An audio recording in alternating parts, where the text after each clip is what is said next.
ಪ್ರೇರೆ ದೇವರು ಒಳ್ಳೆಯವರು, ಒಳ್ಳೆಯದನ್ನೇ ಮಾಡುವವರಾಗಿದ್ದಾರೆ.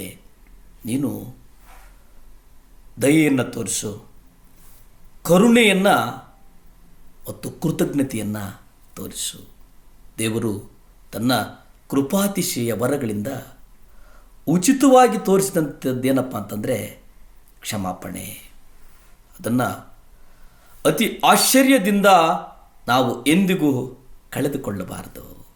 ಈಗ ನಮ್ಮ ಸಂಪೂರ್ಣ ಜೀವಿತ ಯೇಸು ನಮಗೋಸ್ಕರ ಮಾಡಿದಂಥ ಒಂದು ತ್ಯಾಗಕ್ಕೋಸ್ಕರ ಕೃತಜ್ಞತೆಯನ್ನು ವ್ಯಕ್ತಪಡಿಸುವುದಾಗಿರಬೇಕು. ಹಳೆಯ ಒಡಂಬಡಿಕೆಯಲ್ಲಿ ನಾವು ದೇವರ ಕಟ್ಟಳೆಗಳನ್ನು, ಆ ಕಟ್ಟಳೆಗಳ ಮೂಲಕ ದೇವರ ಸೇವೆಯನ್ನು ನ್ಯಾಯ ತೀರ್ಪಿನಲ್ಲಿ ಹೆದರಿಕೆಯಿಂದ ಕರೆದುಕೊಂಡು ಹೋಗ್ತಾ ಇದ್ದನ್ನು ನಾವು ನೋಡ್ತೇವೆ.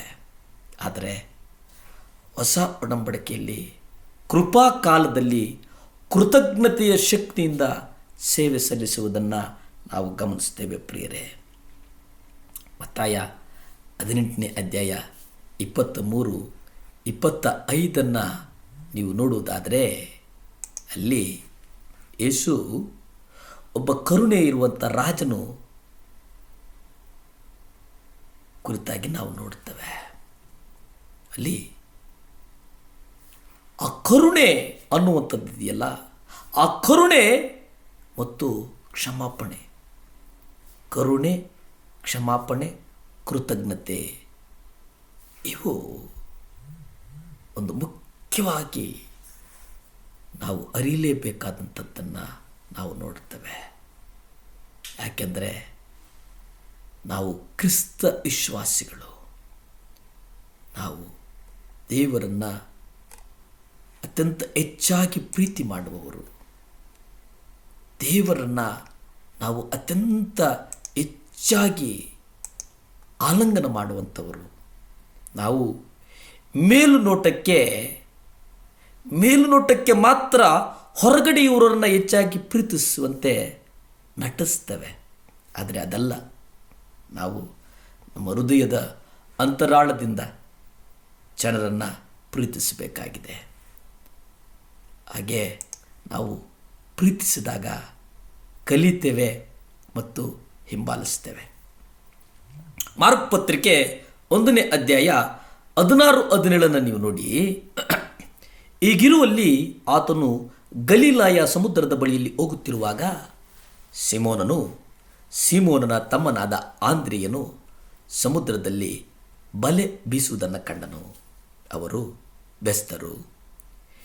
ಯೇಸು ಅವರಿಗೆ, ನನ್ನ ಹಿಂದೆ ಬನ್ನಿರಿ, ಮನುಷ್ಯರನ್ನು ಹಿಡಿಯುವ ಬೆಸ್ತರನ್ನಾಗಿ ನಿಮ್ಮನ್ನು ಮಾಡುವೆನು.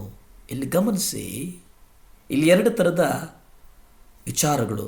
ಒಂದು ಹಿಂಬಾಲಿಸುವುದು, ಇನ್ನೊಂದು ಆ ಹಿಂಬಾಲಿಸುವುದರಿಂದ ಕಲಿಯುವಂಥದ್ದು.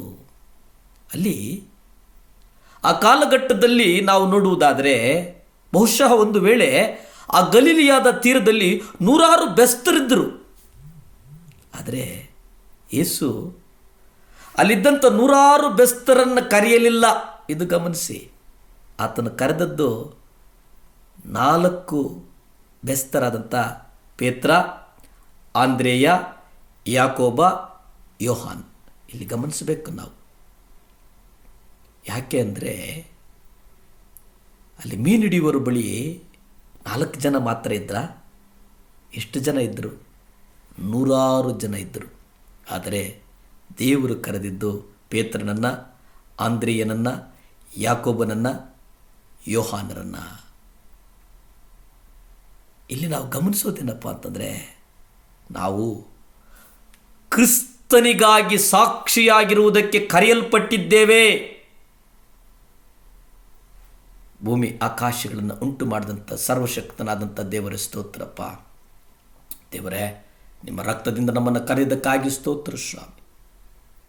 ಗರ್ಭ ಒಡೆಯುವುದಕ್ಕಿಂತ ಮುಂಚೆ ಇಗೋ ಇವನು ನನ್ನ ಮಗನು, ಇಗೋ ಇವಳು ನನ್ನ ಮಗಳೆಂಬುದಾಗಿ ನೀವು ಕರೆದು ಸ್ವಾಮಿ ನಮ್ಮನ್ನು ದೇವರೇ ನಡೆಸಿದಂಥ ವಿಧಾನಕ್ಕಾಗಿ ಕೋಟಿ ಸ್ತೋತ್ರ ಸ್ವಾಮಿ.